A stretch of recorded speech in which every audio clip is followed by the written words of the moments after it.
ഇന്ന് കേരളത്തിൽ ഭരണം നിർവഹിക്കുന്ന UDF സർക്കാരിൽ കോൺഗ്രസ് പ്രതിനിധികളിൽ ഏറ്റവുമധികം അനുഭവ സമ്പത്തിൻ്റെ കൈക്കരുത്തുള്ളത് രമേശ് ചെന്നിത്തല എന്ന നമ്മുടെ ആഭ്യന്തരമന്ത്രിക്കാണ്. രമേശ് ചെന്നിത്തലയേക്കാൾ കൂടുതൽ കാലം മന്ത്രി പദവി അലങ്കരിച്ചിട്ടുള്ള AP അനിൽകുമാർ എന്ന റവന്യൂ മന്ത്രിയെ മറന്നുകൊണ്ടല്ല ഇത് പറയുന്നത്.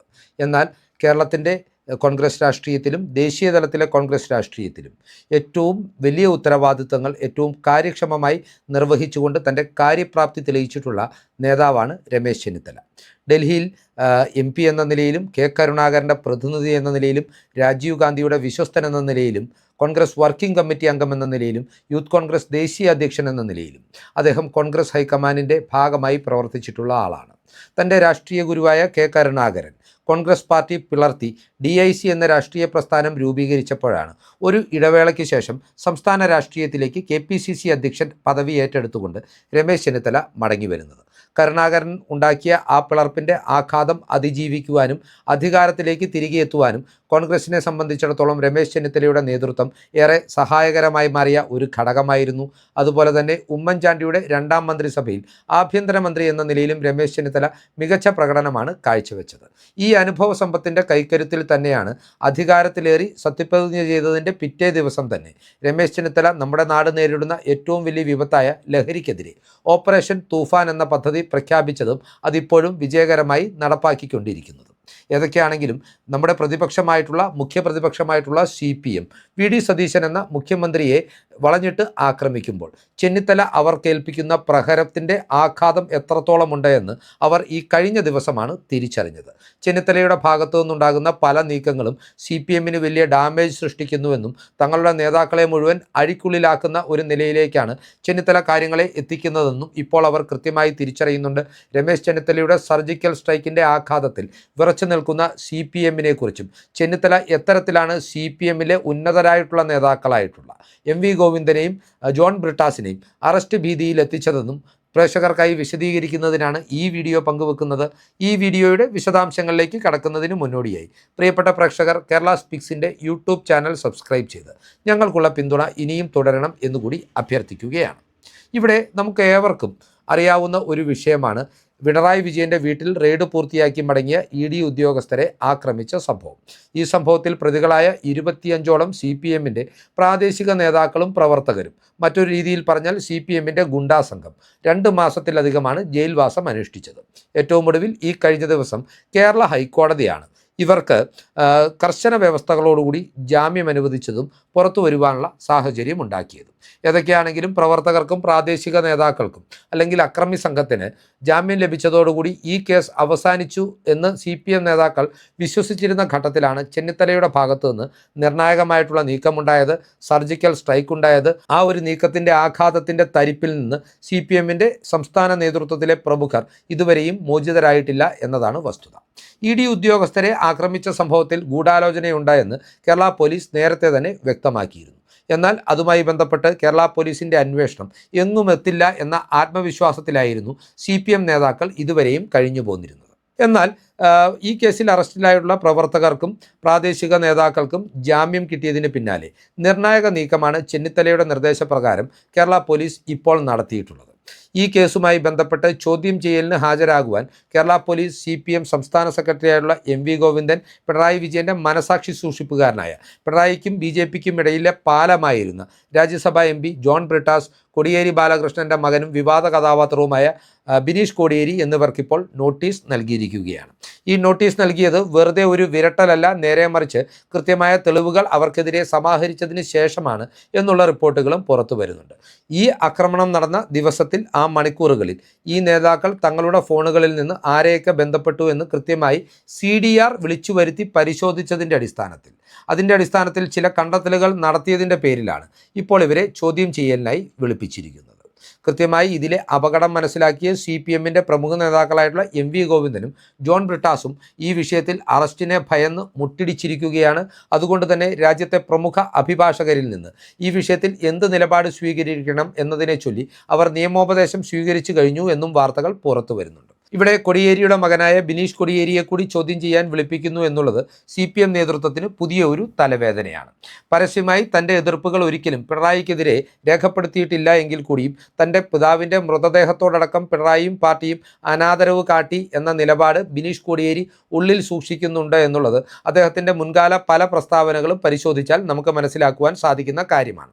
കോടിയേരി ഉണ്ടായിരുന്നുവെങ്കിൽ ഒരിക്കലും CPMന് ഇത്തരത്തിൽ ദയനീയമായിട്ടുള്ള ഒരു പരാജയം സംഭവിക്കുകയില്ല എന്ന് ബിനീഷ് കോടിയേരിയുടെ അമ്മയും പല ഘട്ടത്തിലും ഒളിഞ്ഞും തെളിഞ്ഞും വ്യക്തമാക്കിയിട്ടുമുണ്ട്. പാർട്ടി പ്രവർത്തകരും ഏതാണ്ട് ഇത്തരത്തിലൊരു അഭിപ്രായം പ്രകടിപ്പിക്കുന്നതിന് പിന്നിലും ഇവരുടെ ഒരു സ്മിയർ ക്യാമ്പയിനാണ് എന്ന് വിശ്വസിക്കുന്ന വ്യക്തിയാണ് നമ്മുടെ സംസ്ഥാന മുഖ്യമന്ത്രിയായിരുന്ന ഇപ്പോഴത്തെ പ്രതിപക്ഷ നേതാവായിട്ടുള്ള പിണറായി വിജയൻ. ഏതൊക്കെയാണെങ്കിലും ED ഉദ്യോഗസ്ഥർ ആക്രമിക്കപ്പെട്ടതിന് തൊട്ടു പിന്നാലെ ആ സമരമുഖത്ത് ബിനീഷിൻ്റെ സാന്നിധ്യം കണക്കിലെടുത്താണ് അതുവരെയും ദീർഘകാലമായി കേസിൽപ്പെട്ടതിന് ശേഷം അദ്ദേഹത്തിന് നിഷേധിച്ചിരുന്ന പാർട്ടി അംഗത്വം പിണറായി വിജയൻ്റെ നിർദ്ദേശാനുസരണം MV ഗോവിന്ദൻ പുതുക്കി നൽകിയത്. ഏതൊക്കെയാണെങ്കിലും ഇവിടെ ഗോവിന്ദനും ബ്രിട്ടാസും ബിനീഷ് കോടിയേരിയും ചോദ്യം ചെയ്യപ്പെടാൻ വിളിക്കുമ്പോൾ ഇവർ തന്നെയാണോ ഇത്തരത്തിൽ ഒരു ആക്രമണത്തിന് നിർദ്ദേശം നൽകിയത് എന്ന സംശയമാണ് കേരള പോലീസ് ഉന്നയിക്കുന്നത്. ഇതുമായി ബന്ധപ്പെട്ട് വെറും സംശയങ്ങൾക്കപ്പുറം അവരുടെ കയ്യിൽ കൃത്യമായ തെളിവുകളുണ്ട് എന്നും അത് ഫോൺ റെക്കോർഡുകളാണെന്നുള്ള സൂചനകളും പുറത്തു വരുന്നുണ്ട്. ആദ്യഘട്ടത്തിൽ ഈ ആക്രമണത്തിന് പിന്നിൽ പ്രവർത്തിച്ചത് ആര്യ രാജേന്ദ്രനാണ് എന്നൊരു സംശയം രാഷ്ട്രീയ വൃത്തങ്ങളിലും പോലീസ് വൃത്തങ്ങളിലും സജീവമായി ഉയർന്നു വന്നിരുന്നു. എന്നാൽ CDR രേഖകൾ പരിശോധിച്ചതിൻ്റെ അടിസ്ഥാനത്തിൽ ഈ വിഷയത്തിൽ ആര്യയ്ക്ക് പങ്കില്ല എന്ന് ബോധ്യപ്പെട്ടതിൻ്റെ അടിസ്ഥാനത്തിലാണ് അവരെ ചോദ്യം ചെയ്യുവാനുള്ള പട്ടികയിൽ നിന്ന് ഒഴിവാക്കിയതെന്നും സൂചനകൾ പുറത്തു വരുന്നുണ്ട്.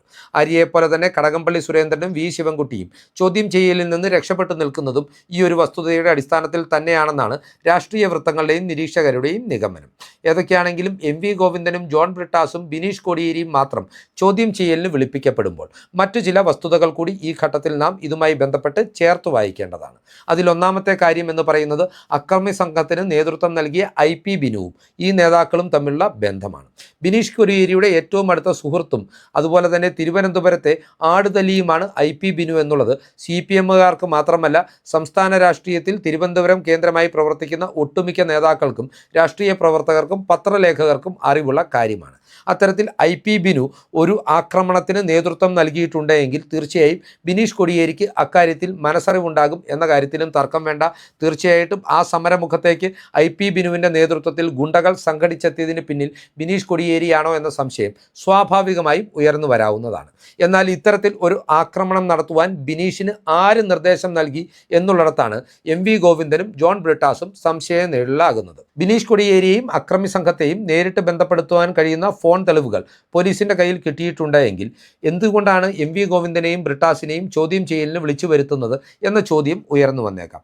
സ്വാഭാവികമായും ആരുടെയും നിർദ്ദേശമില്ലാതെ ഇത്തരമൊരു ആക്രമണത്തിന് ആസൂത്രണം നടത്തുവാൻ ബിനീഷ് കോടിയേരി തയ്യാറാകുകയില്ല. കൃത്യമായി താൻ സംരക്ഷിക്കപ്പെടും എന്നുള്ള ഉറപ്പ് പാർട്ടിയുടെ സംസ്ഥാന നേതൃത്വത്തിലെ പ്രമുഖരായിട്ടുള്ള MV ഗോവിന്ദനും ബ്രിട്ടാസും നൽകിയതിൻ്റെ അടിസ്ഥാനത്തിലാവാം ബിനീഷ് മുൻപോട്ട് പോയത് എന്ന സംശയങ്ങളാണ് ഇതോടുകൂടി സജീവമാകുന്നത്. ഇത്തരത്തിൽ ബിനീഷിനെ ഗോവിന്ദനും ബ്രിട്ടാസുമായി ബന്ധിപ്പിക്കുവാൻ ഉതകുന്ന ഫോൺ തെളിവുകളും ഒരുപക്ഷെ പോലീസിന്റെ കയ്യിൽ കിട്ടിയിട്ടുണ്ടാകാം. ഈ ഒരു അപകടം ഗോവിന്ദനും ബ്രിട്ടാസും കൃത്യമായി തിരിച്ചറിയുന്നത് കൊണ്ട് തന്നെയാവാം ഇപ്പോൾ അവർ നിയമോപദേശം തേടി രാജ്യത്തെ പ്രമുഖ അഭിഭാഷകരെ സമീപിച്ചിരിക്കുന്നതും. ഏതൊക്കെയാണെങ്കിലും രമേശ് ചെന്നിത്തല നടത്തിയിരിക്കുന്ന ഈ നീക്കം എന്ന് പറയുന്നത് കേരള രാഷ്ട്രീയത്തിൽ ഇതുവരെ കേട്ടുകേൾവിയില്ലാത്ത നീക്കമാണ്.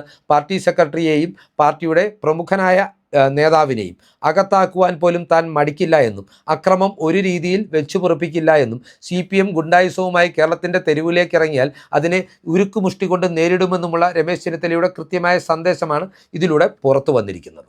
ഇനി ബിനീഷ് കോടിയേരിയെ സംബന്ധിച്ച് പറയുമ്പോൾ കൃത്യമായി തെളിവുകൾ നിരത്തി ചോദ്യം ചെയ്താൽ എല്ലാം തത്ത പറയുന്നത് പോലെ ബിനീഷ് കോടിയേരി പറയുമെന്ന കാര്യവും CPM നേതൃത്വത്തിന് നന്നായിട്ടറിയാം. കാരണം തന്നെ CPM നേതൃത്വം സംരക്ഷിക്കുമെന്ന് എത്രമാത്രം പറഞ്ഞാലും പിണറായി വിജയൻ എന്ന നേതാവ് ഒടുവിൽ പാലം വലിക്കുമെന്ന് മുൻകാല അനുഭവങ്ങൾ കൊണ്ട് തിരിച്ചറിഞ്ഞിട്ടുള്ള വ്യക്തിയാണ് ബിനീഷ് കോടിയേരി. കോൺഗ്രസ് നേതാക്കളുമായും അവരുടെ കുടുംബങ്ങളുമായും ആത്മബന്ധം പുലർത്തുന്ന വ്യക്തിയാണ് ബിനീഷ് കോടിയേരി. ഇത് കൃത്യമായ ചില രാഷ്ട്രീയ സംരക്ഷണ ഉദ്ദേശത്തോടു കൂടിയാണ് എന്നുള്ള സംശയം കോൺഗ്രസ് കേന്ദ്രങ്ങളിൽ പോലും പലപ്പോഴും ഉയർന്നു വരാറുണ്ട്. അതുപോലെ എൻഫോഴ്സ്മെന്റ് ഡയറക്ടറേറ്റും ബിനീഷ് കോടിയേരിക്കെതിരെ കാര്യമായ നീക്കങ്ങളൊന്നും നടത്തുവാനുള്ള സാധ്യതയില്ല. കാരണം ബിനീഷ് കോടിയേരിയുടെ ആത്മമിത്രം എന്ന് പറയുന്നത്, ആത്മസുഹൃത്ത് എന്ന് പറയുന്നത് BJPയുടെ സംസ്ഥാന ഉപാധ്യക്ഷനും ഇപ്പോൾ ഈ വീണ വിജയൻ മാസപ്പടി കേസിലെ പരാതിക്കാരനുമായിട്ടുള്ള ഷോൺ ജോർജ് ആണ്. ഷോണിന് ഈ കേസുമായി ബന്ധപ്പെട്ടുള്ള നിർണായക വിവരങ്ങൾ കൈമാറിയത് ബിനീഷാണ് എന്ന ആക്ഷേപം നേരത്തെ തന്നെ CPM വൃത്തങ്ങൾ കാര്യമായി തന്നെ ചർച്ച ചെയ്തിട്ടുള്ള ഒരു വിഷയവുമാണ്. ഇത്തരത്തിൽ ബിനീഷ് കൊടിയേരി മാപ്പുസാക്ഷിയാകുവാൻ തീരുമാനിച്ചാൽ ഒരു കാര്യം നമുക്ക് ഉറപ്പിച്ചു പറയുവാൻ സാധിക്കും: ഈ അന്വേഷണത്തിൽ നിർണായക വഴിത്തിരിവുണ്ടാകും. MV ഗോവിന്ദനും John ബ്രിട്ടാസും അഴിക്കുള്ളിലാകും.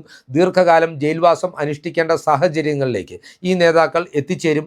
ആത്യന്തികമായി പിണറായി വിജയനിലേക്ക് എത്തുവാൻ ഇത് എൻഫോഴ്സ്മെന്റ് ഡയറക്ടറേറ്റിനും സഹായകരമാകും എന്നതാണ് ഈ വസ്തുത.